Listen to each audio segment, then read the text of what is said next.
Ladies and gentlemen, welcome to today's session on inclusion of vulnerable groups. I hope you have enjoyed the plenary session just now. My name is Emanuel Gerd. I work for the Education and Culture Executive Agency of the European Commission in Brussels, and I'm your stage host for this session. It's a great pleasure to have you here today and to guide you through this hour. We also have my colleague, Mr. Clivio Casali, on board, who is our co-host. I do not want to take too much time for this introduction, as we have an hour full of information. We have representatives from 3 projects present today: the Rescue Project, Trans to Work, and Decide. Each representative will speak about their project and approach for approximately 15 minutes. And after the presentations, there will be a short Q&A phase.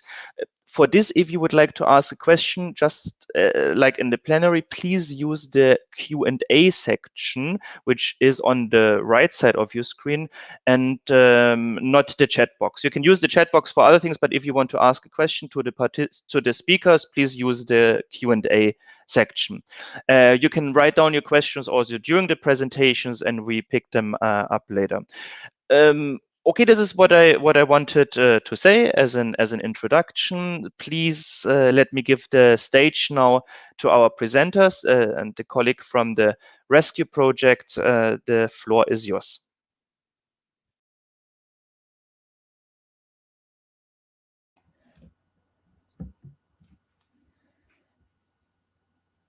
Hi, good afternoon, everyone. Good morning or good evening, where you might be.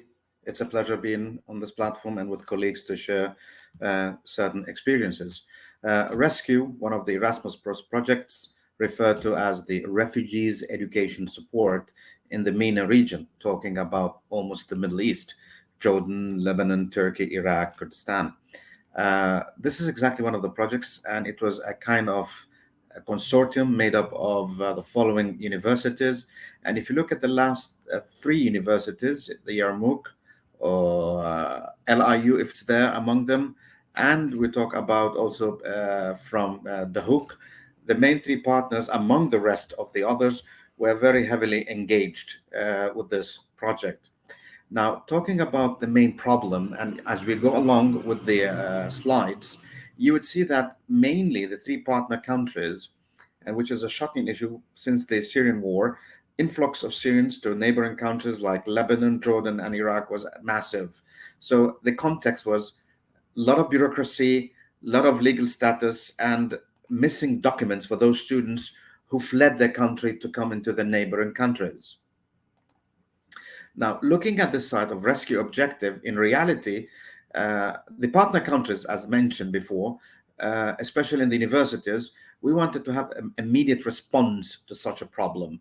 How? We enacted, or there was an ad hoc unit within the university for refugees, and where administrators, instructors had orientation for operation of those students. So we call it the RSOS office, the Refugee Student Operational Support Unit, where Syrian students or vulnerable students from Syria come to that office, and we try to help them in many aspects, from their degrees, from the identity papers, and even one very important issue, it's the status of work, because you need to have a legal status of being in your country. And this is something I will shed light on as we move along.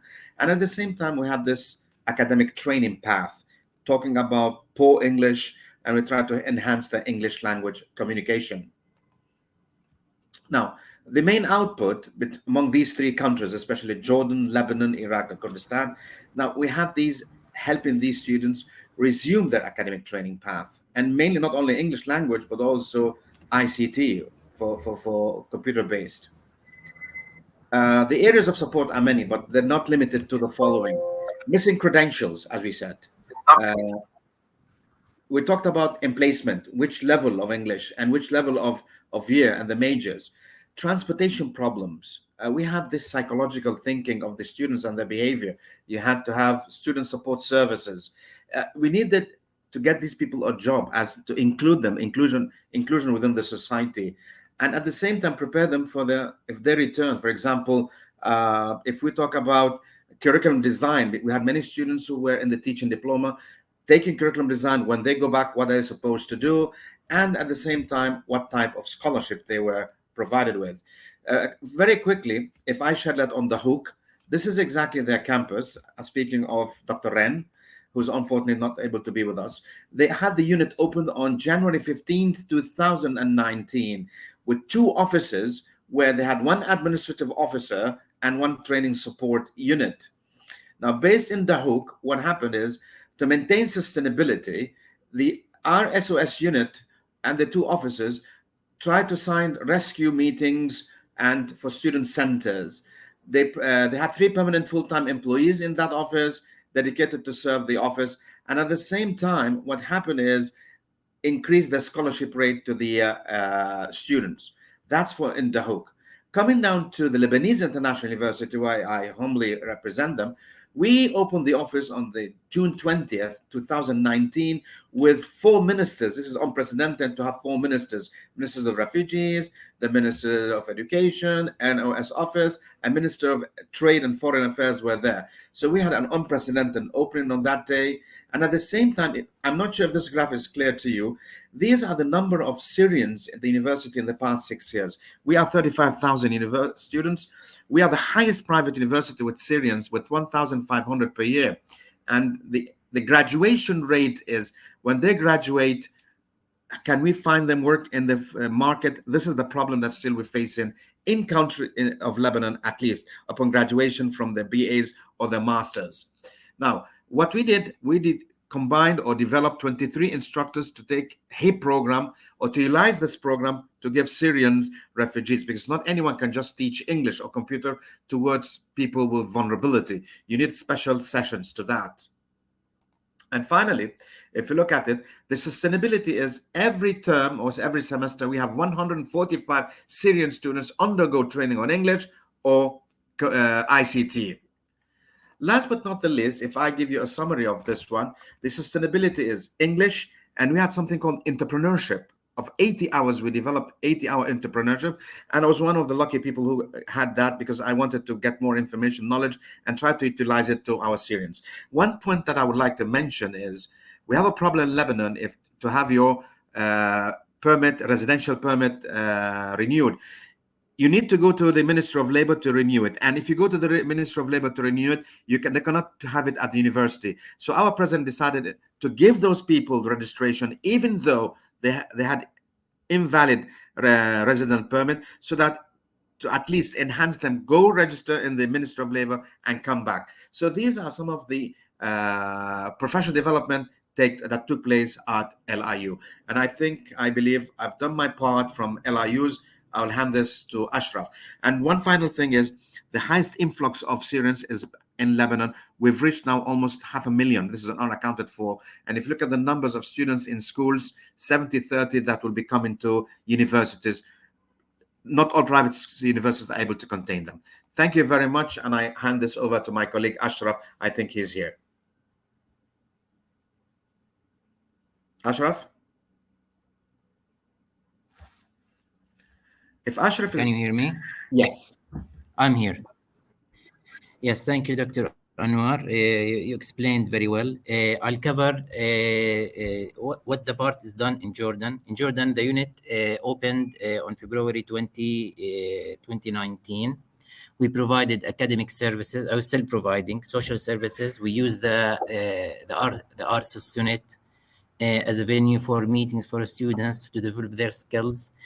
We developed also, we have 2 permanent staff. We have 6 volunteer staff who are, both of them are permanent university employees. So the unit is running even after the project is finished.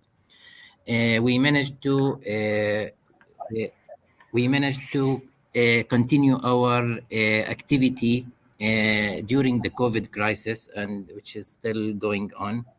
You see on the slide here, I tried to summarize very shortly what's going on, what's speeded up, what's slowed down.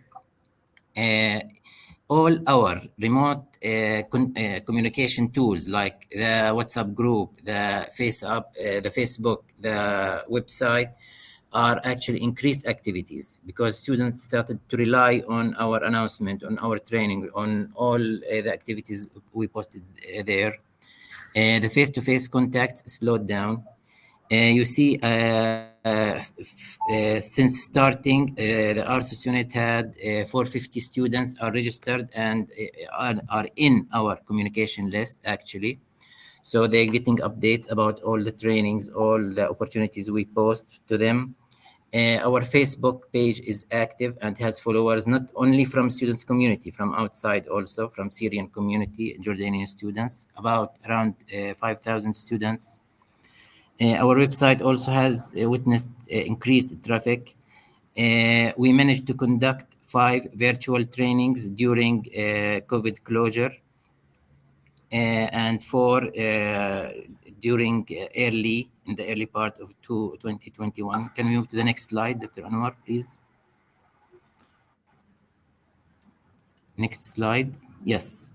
We try to ensure, the one before, please. The one before, yeah, we try to ensure sustainability through our administration official commitment by this letter signed to the project manager that the unit will be open and will continue even after the project is done. We hired the staff from university employees, so they're paid by the university. All logistics support was provided by the university. So the unit is going on and going well after the project finished.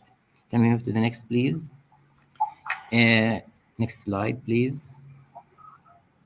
Dr. Anwar.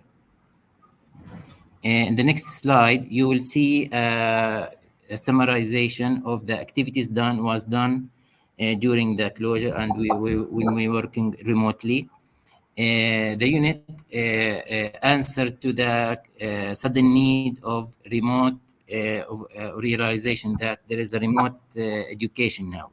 So we tried to respond to that by working with NGOs like Hamad bin Khalifa University, and we were able to disseminate and work on the logistics of providing and collecting the information between students and the HBKU to provide the students with scholarships for online programs that students benefited from during the closure period. Also, we worked with Syrian Youth Assembly, who provided free courses on Coursera platform. We worked with from our student database who benefited greatly from that. We also worked with Solia, Virtual Erasmus. We try to enroll our students. For example, about the edX MicroMaster, 94 students are currently studying on these programs, and we're talking not only one course, we're talking a series of courses like MicroMaster. So we managed to help some number of Syrian refugees who needed this opportunity. Can we move to the next, please? Regarding this is a picture of some students working from their homes because it was a closure period, working on these courses. And this shows the surveys we conducted to enroll them and help them select and solve their problems, their technical problems. Can we move to the next, please? That's the final. Yeah, next. This is the final. Oh, can we move up? I want to show this. Yes, please. Thank you. I want to show you the table of activities we done. Can we move up? Just 2 slides. I don't think this is the last thing I have here. Ascent to the team. Okay. Yeah, this one. This one shows you the table, please. Yeah, the table summarizes our activity as what type of information was disseminated during the COVID closure period. You see the gray line is the one that the university was officially closed, so there was no activity at that time. But before that and after that, we continued to give to post opportunities about trainingships, scholarships, on unit, in-house, in-unit courses. All these continued remotely. That was the closure period. So far, we're still relying highly on the remote connection with students through our outlets like Facebook, WhatsApp, until the things come back normal, and then we continue back as face-to-face. I think this is what I have now. Thank you so much. Thank you. Thank you to both speakers. I give now the floor to the Trans to Work project. Thank you very much. Hello to everyone, and I have to say that it is a really pleasure to be part of this event. My colleague Biljana and I will present project Trans to Work. Just confirm that you see the presentation, please. Not yet. Now?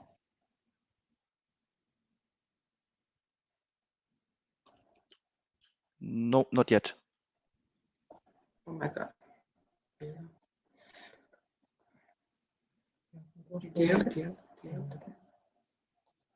Sorry, I solution share screen.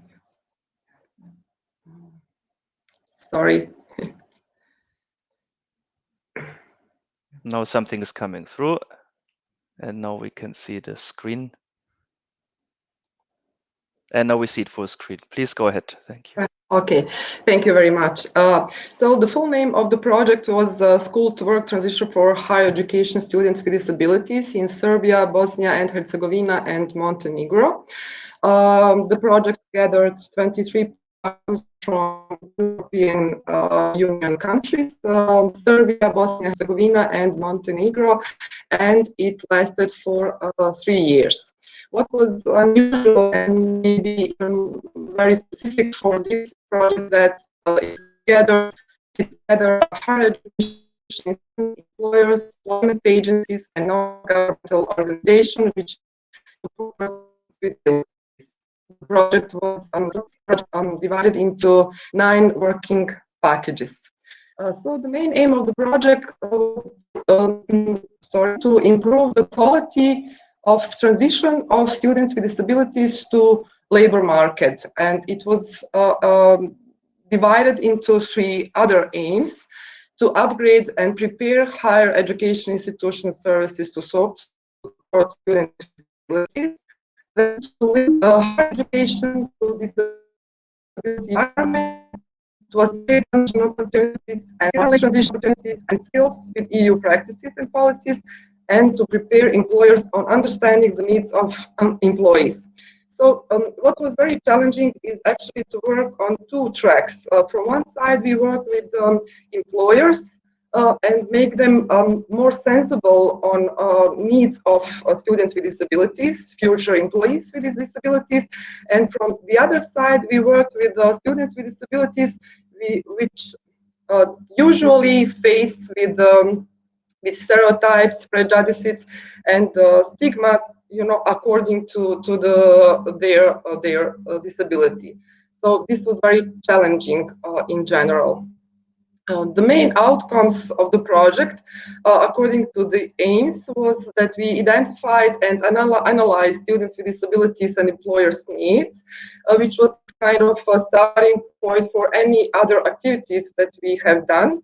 Then we created web tools which connected employers with students with disabilities according to the interests, field interests, according to their needs, according to their other specific demands. Then we created a web portal, which was also very important for this question. We did many activities to raise the awareness and motivation of employers about the advantages of hiring persons with disabilities. And then everybody actually had to be informed about the possibilities to use all these advantages and the material that we also done and create for this purpose. We did many trainings of academic staff, employers, and students with disabilities, electronic index, and sorry, we created a policy plan guide for employers, transitional curricula. So it's maybe the most important three outcomes that we are going to emphasize in this presentation is teaching material, which consists of books. There are 5 books that we published in local languages in the countries that the project was realized. And those books are being used even now, which actually contributes to sustainability of the project. We use it for academic staff. We use it for students with disabilities and any other organization that are dealing with persons with disabilities. Then a very interesting part of the project was internship program for students with disabilities, where students from one country went to other country for doing internship. And the most challenging thing in this program was actually to connect labor market and educational system. So this was because students in at least in our countries where the project was realized, have these stereotypes and prejudices and fear uh, of dealing with something new. So this was very, we had to motivate them, animate them, and it was very challenging. And maybe the most important thing after those 2 goals was that in our countries there were some student support offices for students with disabilities, but some of the universities didn't have any. So some of them were established, some of them were revitalized. So it was actually the main platform for sustainability of the project. And even now we have activities that are aligned with the activities of the project and being realized through these offices for student support. So my colleague Biljana will continue. Okay. Hello from me. My name is Biljana, and I'm going to continue our presentation, in fact, a presentation of Trans2 Work project.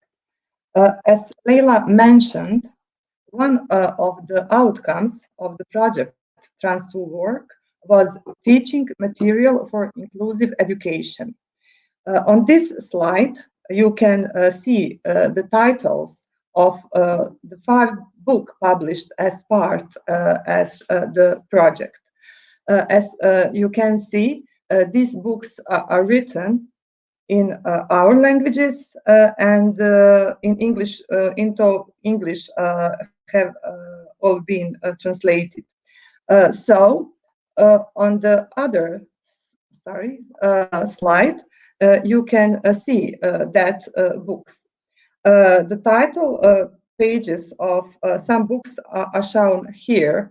So you can see the first 2 books which were written from University of Sarajevo, and the title of that book is Academic Staff Training to Support Students with Disabilities Towards the Transition Process from Higher Education to Labor Market. That book is written in English language, and beside that book is English, is written in Bosnian language. Other book, Hiring People with Disabilities, is a book which is published from University of Novi Sad, and that book is also written in English and Serbian too. The third book, Mentor Training in Inclusive Education, is a book which is published from University of East Sarajevo, and that book is written also in Serbian and English language too. The fourth book, Students with Disabilities Training, is a book which is written from the University of Banja Luka, and that book is written also in Serbian and English language. Other slide.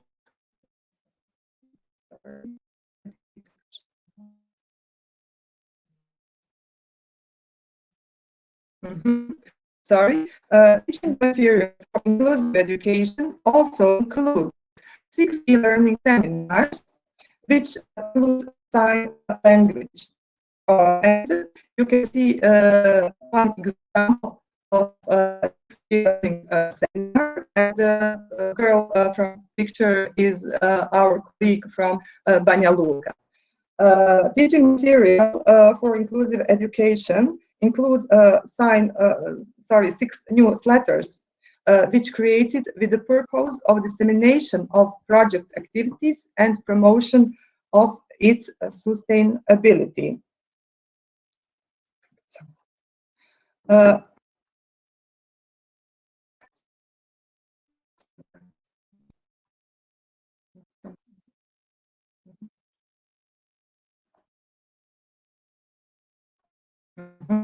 Sorry. Of the very important outcomes was internship program for students with disabilities. In fact, special mobility staff and talking about it already. It is 25 students with participated in the framework of traineeships and internships in companies and enterprises.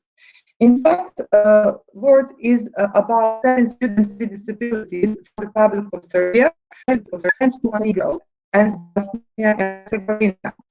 6 students with disabilities from Montenegro, Serbia and Bosnia and Herzegovina, and 12 students with disabilities from Bosnia and Herzegovina went to Republic of Serbia and Montenegro.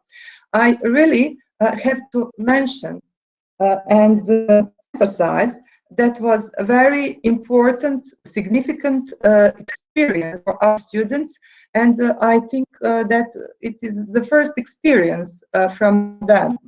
In fact, students from public university from Bosnia and Herzegovina. WORD is about 3 public universities, University of University of Sarajevo and University of East Sarajevo.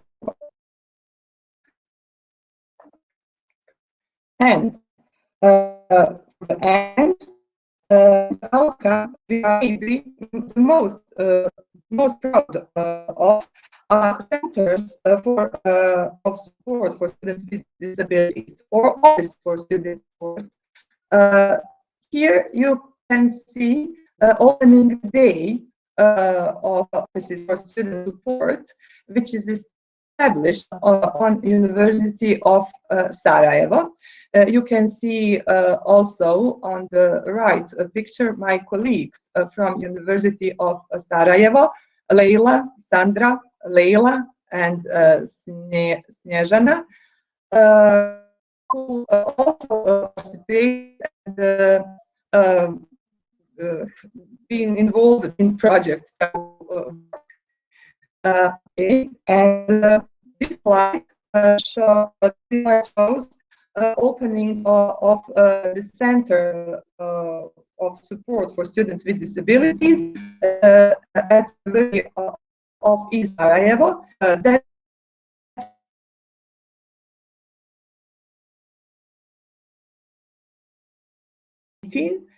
and we didn't put pictures because we not time that. But you can see that this center assistive technology, equipment from loss, physical damage, as well as the technology needed for work of employees sent all 3 centers. In fact, 2 centers were established at the University of East Sarajevo and the University of Sarajevo too. And I think that University of Banja Luka, in fact, they already have that center, so that office or center were revitalized at that university. You can see here also a short video from that center of disabilities, at University of East Sarajevo. And as I told already, we are very proud for that center, because that center is not only for students with disabilities, but also for all persons with disabilities who they need that support and need existing of this kind of center. So, sorry for interrupting you. Apologies, dear participants. There is a problem with the screening, and also the audio quality is not very good. There's lots of interruptions. I would suggest for the video, since I know that you have a link on for YouTube, if you could just put it in the chat so that the participants can have a look later at it. That would be useful. Also, can you please, Biljana and Leila, can you please change from HD to LD, from high definition to low definition? This is, you will see under the speakers' videos. There's a little HD, and you can change it to low definition. This might enhance your internet connection. Okay. Did you find that? Yeah, we did that. Yeah. Okay, thank you. Can you please start sharing your screen again and continue with the presentation? There were like some parts that were not audible for the participants. But actually, Biljana finished the presentation with the movie at the end. So maybe if there is any question, we can answer later. Thank you very much. I already wrote it in the chat, so if anybody has a question, you can put it in the Q&A section. I would then give the floor now to our last presenters from the Decide project, hoping that the connection will be a bit better. Hello, everybody. Do you hear me? Everybody hear me? I am Angela Repanovic from Transylvania University of Brașov, Romania. I am project leader of the project, Erasmus Plus project, developing services for individuals with disabilities. Decide project, who started in November 2018, and it will finish next year. We have an extension for 1 year from the agency to finish our objective and activities. Next slide, please. So in our presentation, we want to show you somehow our objectives, progress in the project, about monitoring activities, but these monitoring activities were postponed for next year. Let's hope COVID will let us to do these activities, but we do big steps in implementing the project. Next slide, please. I want to tell you about our specific objective of the project. First, we want to build a curriculum, to design a curriculum, and we designed with 8 modules to help and to enhance and to be used for teacher, trainer, educator, and lecturers from universities. This is our first objective and specific objective. Second, because we have in the project most of public administration, and we have the people who will make the policies and laws in those countries for government, state employees, and policymakers, and also for non-governmental organization in partner countries. Why? Next slide. Why is this project is important for the partner countries? These countries, I will tell you next slide, who are the partners, will foster the right of individuals with special needs to access education. It's very important that people with special needs to access education. To create what is a novelty in this project, we will create access liaison officer role, and each institution will promote disability access, how people with disability can access the resources and to access the education, and to promote and develop access to inclusive education and social integration, which is very important. Also, next slide, I want to present our big consortium. We are, let's say, 5 European countries distributed in Europe, It's about United Kingdom, Ireland, Germany, Greece, and Romania. So we cover all the Europe, and we have these three important countries from Asia, Kazakhstan, Uzbekistan, and Tajikistan. It's the best consortium ever. I am very proud to be in this consortium because we are universities, we are NGOs, we are public academies for citizens, and also what is very important, we have important libraries in the project. And we want to enhance and develop the role of the libraries in developing center for students with disabilities and help people with disabilities by libraries. I will talk just a few words about Tajikistan, because after I will talk about Tajikistan, Mr. Professor Gulomov will show you what we achieved in Uzbekistan, and after that I will say what we achieved in Kazakhstan. So about Tajikistan, I can say that they were very active in realizing the modules. Tajikistan was the first, let's say, country who developed a center for students with disabilities. The Institute of Public Administration under the President of Republic of Tajikistan. They were very active in design modules. They accredited the modules. They published a dictionary on of SEN technologies, and they developed National Awareness Day in physical format last year. And we, EU partners, we were online, and they have great achievement in the project. Now I will take the floor. I will give the floor to Professor Gulomov from Uzbekistan. Thank you, Angela. First of all, it is such a great opportunity to take part in this magnificent event and to show you the main achievements and results of the DECIDE project. As professor and the coordinator of the DECIDE project, Angela Repanucci has interrupted the part of the agenda on the project. The second was the progress of the project. Well, the progress of the project included the following. The first, glossary for disabled students has been translated into Uzbek and Russian language. Obviously, do you know in Uzbekistan, a lot of people just speak in this language.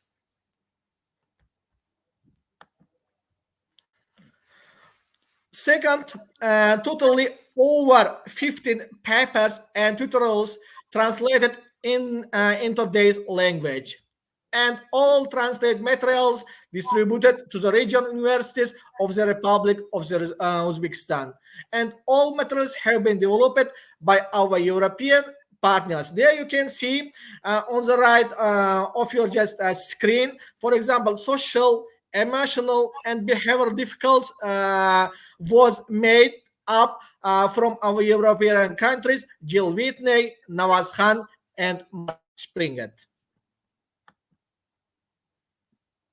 Well, furthermore, during the project activities have been organized the different international and national conference regarding the issues and solution approaches of teaching the disabled students. In respect that, over 15 scientific articles paper were published in this conference. There you can see on the right on your screen the table of published materials. Moreover, regularly the edges of the project were presented in events such Erasmus Fire Information Day at the universities, offline and online. They are shown some pictures from this event. Except this, we have collaborated with other universities that have disabled students. There you can see students with disabled and staff at Tashkent University of Information Technologies. The next slide is about implementing the project. As Professor Angela has mentioned it, we had organized National Awareness Day for students with disabilities in Uzbekistan. There you can see we had a lot of tasks. For example, organized online competition of writing among students on the topic My Vision of Organizing Inclusive Education, as well as organized online competition of driving pictures people of the Muştok Gözler, and so on. As well as I would like to inform you, we invited in our National Awareness Day professor staff, not only from Uzbekistan, not only from Europe, as well as just we invited some professors from United States of America, just from the world. So the next slide is about implementing the project. As you see, during the project, we developed 8 modules. These modules just will give for students with disabilities and just opportunity and how to learn the physiologic and how to just use the pedagogical skills. During the implemented models of the project have been defended 2 dissertation work. The first one, PhD work, as you see from Kakharova Dildora Sidikova, 2019 December, improving the pedagogical and psychological aspects of inclusive education in secondary schools. And second one, Doctor of Science. As you know, Uzbekistan has 2 levels. The first level is PhD and second level is Doctor of Science. The second one, of course, Mamrajaba Zulfiya Narbayeva, developing the speech of hearing impaired students in the process of library education. Except this, on October 12, 2021, the Cabinet of Ministers of the Republic of Uzbekistan approved a number of normative and legal acts. These just normative and legal acts will be continued after finished the project. Implementing of the project online platform, and also one of the vital achievements of the project is development the platform, which is given a lot of opportunity not only for teachers and instructors as well as for disabled persons and students. The platform will help for students with disabilities find the job and learn the materials in local language. It is so important in local language. And also, if you're just interested with our online platform, you can enter the presented link, decideproject.com.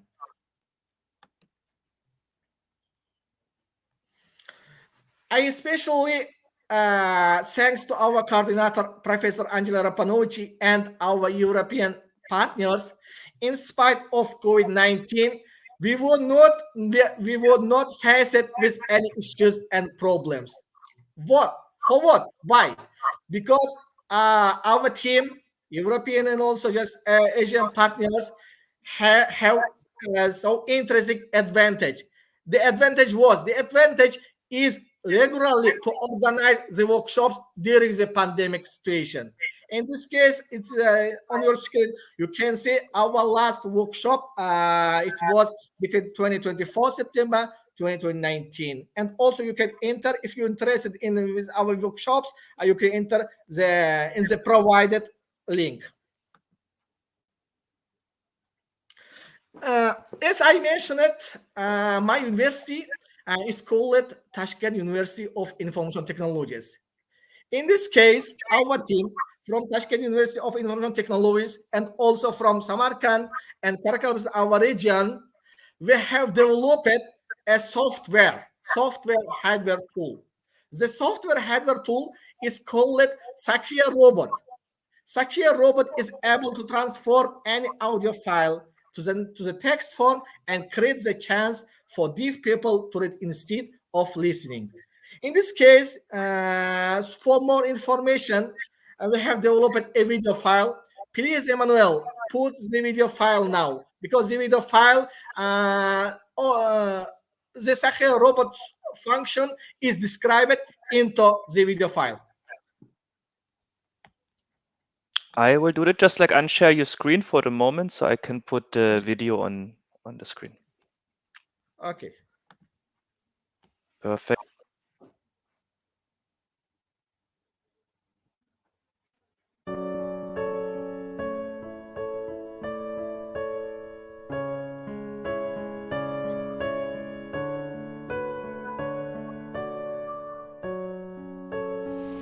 Men ko'proq bilimlarga ega bo'lishni xohlayman. Men o'qiydigan kitoblarimning soni cheklangan, lekin men o'qimoqchi bo'lgan kitoblar soni cheksiz.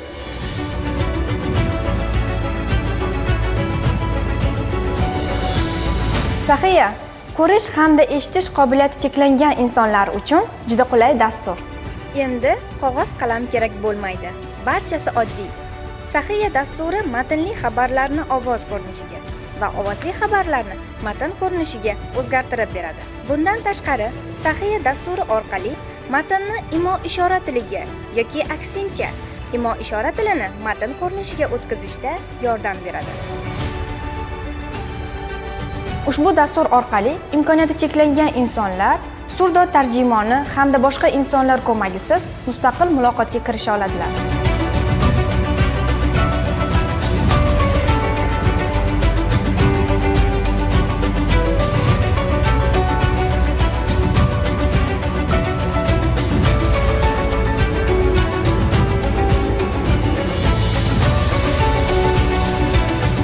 Endi men Saxiya bilan juda ko'p kitoblarni tinglashim mumkin.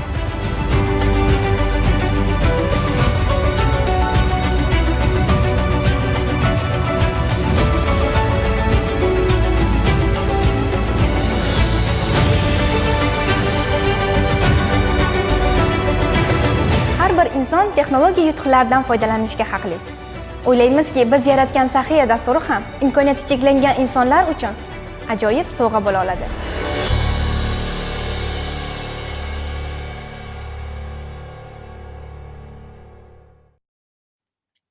Thank you, Emmanuel. Now I have to go more. Put the presentation, please. Just a moment. Shazad? Okay. Just a moment. I promise to be in 2 minutes ready. So from slide 17.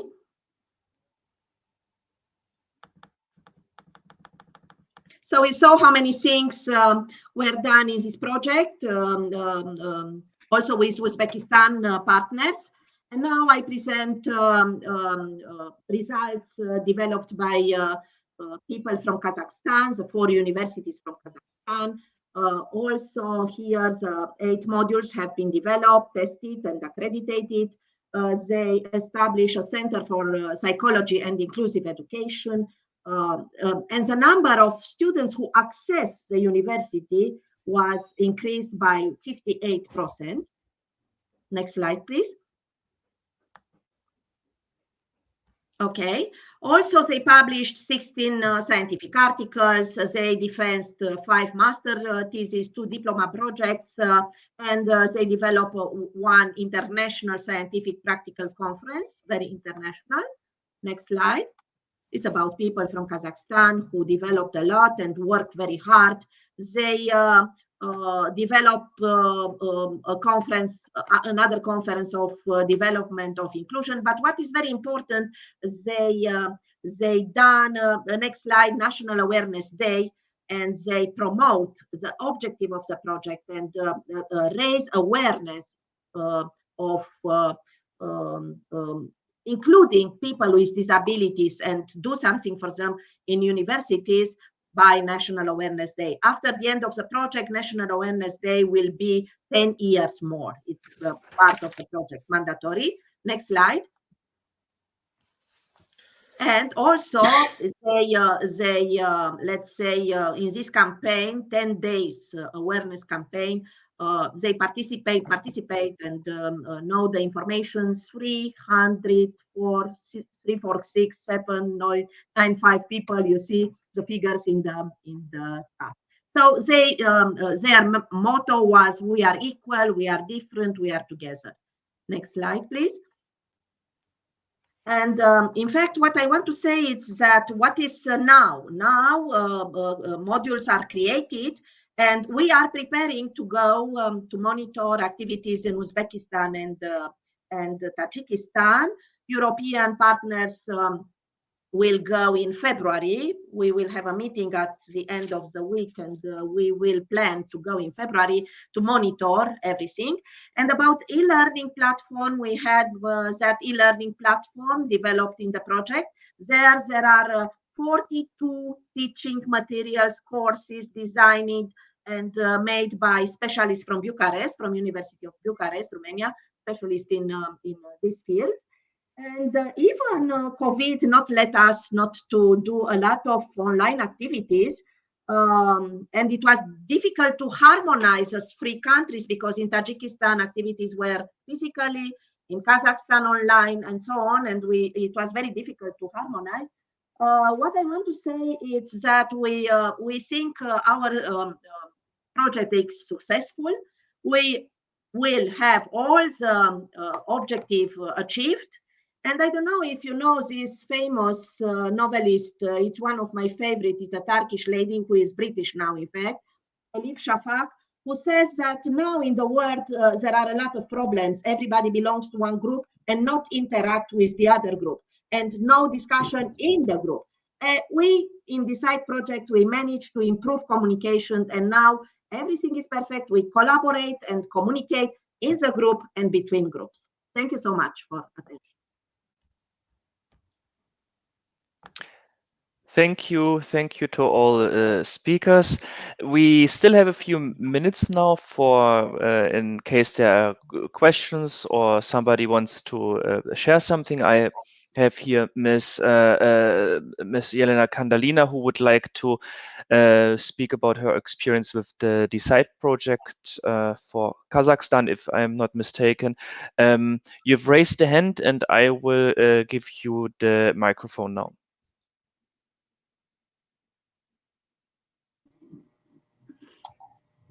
Well, dear partners, just takes a second to load. Now you're visible and you should be audible as well. Well, dear colleagues, I'm very happy to greet you, and I want to say that the DECIDE project in Kazakhstan, it improved the awareness about the people with limited opportunities, limited abilities, and our university managed to establish a good relationship with non-governmental organizations. Moreover, we go to the government at the regional and at the national level, and we promote this awareness. You heard that Professor Angela gave huge numbers about the people who are involved in different events of the project. Let me explain. It happens because we organize the days of the awareness, not just one day, but for maybe 2 weeks.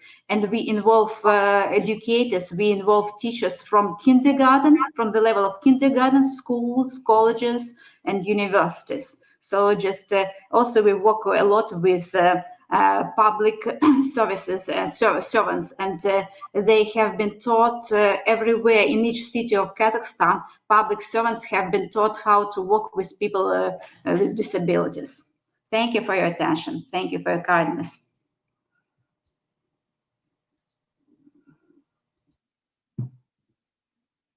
Thank you very much for sharing this. Anybody from the DECIDE project who would like to add something to this, or was it conclusive? It was a cherry on the cake.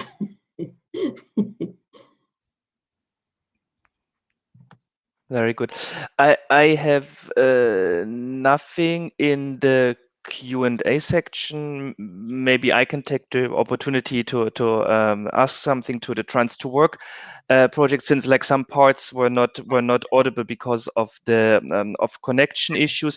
You were speaking about students with disabilities taking part in internships. Could you maybe elaborate a little bit on this, on what kind of internships these are, and if what kind of issues are usually faced, and also like maybe share some good practice examples.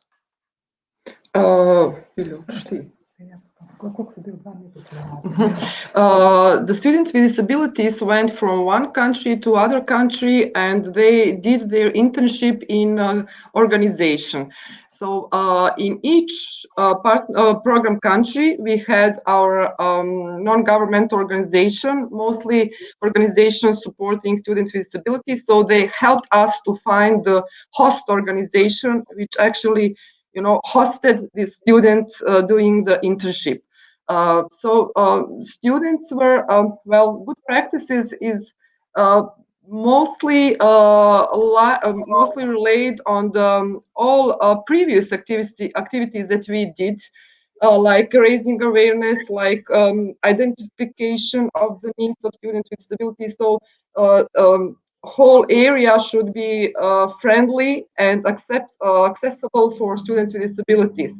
So we had those activities done before the students went to the organization that was the host. And it was very challenging because the students have so they actually have fear. There are many stereotypes, prejudices according to their disabilities. So we had to motivate them. It was the process that actually lasted much more than the internship. Like a few months before going to the host country, host organization, and then afterward also.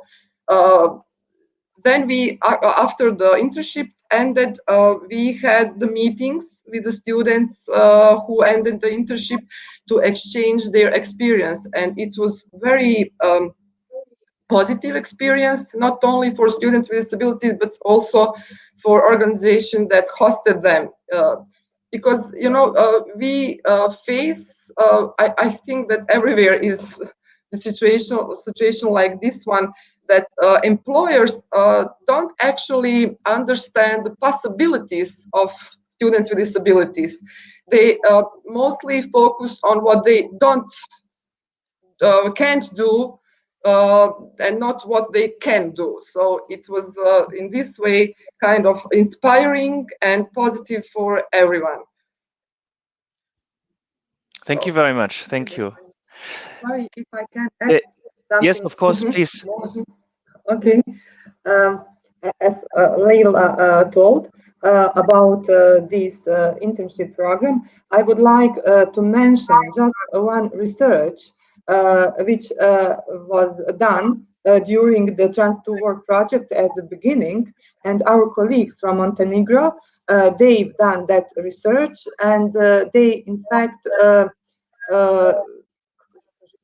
explored, in fact, attitudes of the students with disabilities from one side, in fact, attitudes of the person with disabilities and the student with disabilities, and from the other side, attitudes of the employers about hiring of students and persons with disabilities.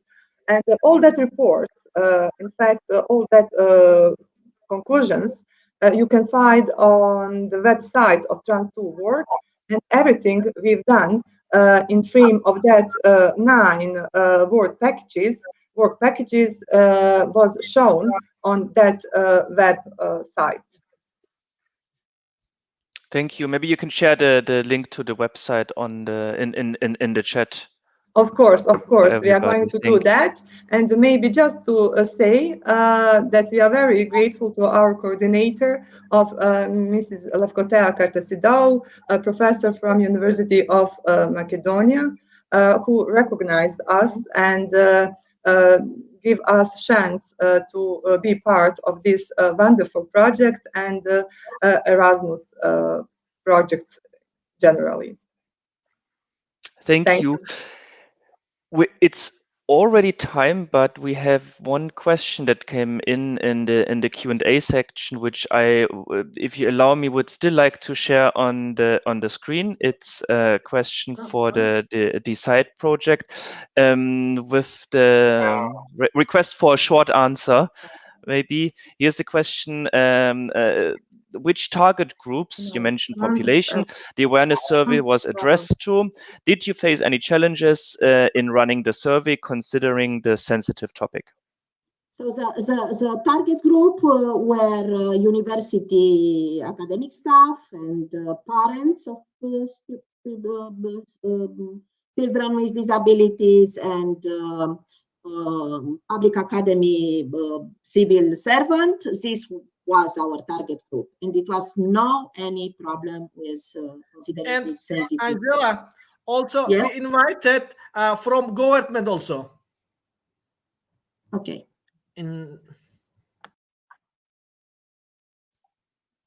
Thank you very much for this answer. As I said, it's already a little bit past time. Dear participants, we have reached the end of our session. I would like to say thanks to our presenters for the informative and interesting talk.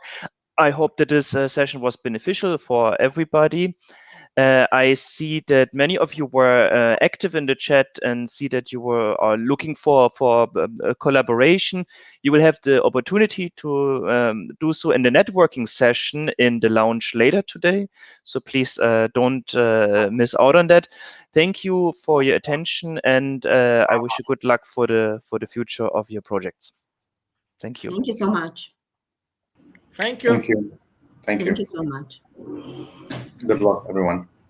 Good luck, and maybe we should contact the colleagues from Bosnia and Herzegovina, and because it is a very interesting project and it is so much synergy between our projects. Okay, if you agree.